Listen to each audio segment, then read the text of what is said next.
Chaque fois que la petite fille obtient une note parfaite, elle se fait gronder par son professeur. Mais cette fois, lorsqu'elle obtient un 0, l'enseignant est enfin satisfait et l'emmène dans son bureau avec la copie en main. Alors qu'Anna s'apprête à expliquer, soudainement, sa bouche est couverte.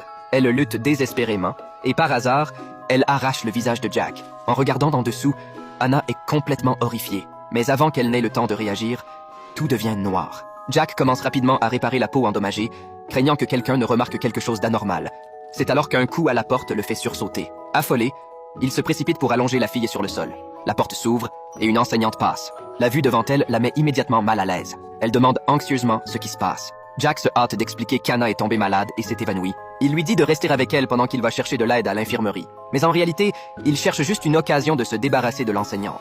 Une fois qu'il a réglé son cas, Jack ouvre un compartiment secret dans une grande boîte et y place Anna. Pendant ce temps, Wendy, responsable de la sécurité de l'école, remarque qu'Anna est introuvable. Affolée, elle commence avec un autre professeur à fouiller les environs.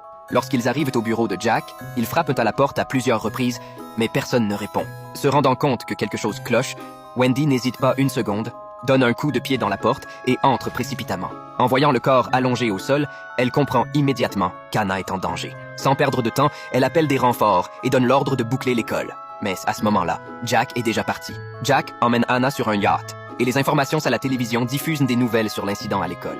Calmement, il retire le masque qui lui donnait l'apparence de l'enseignant.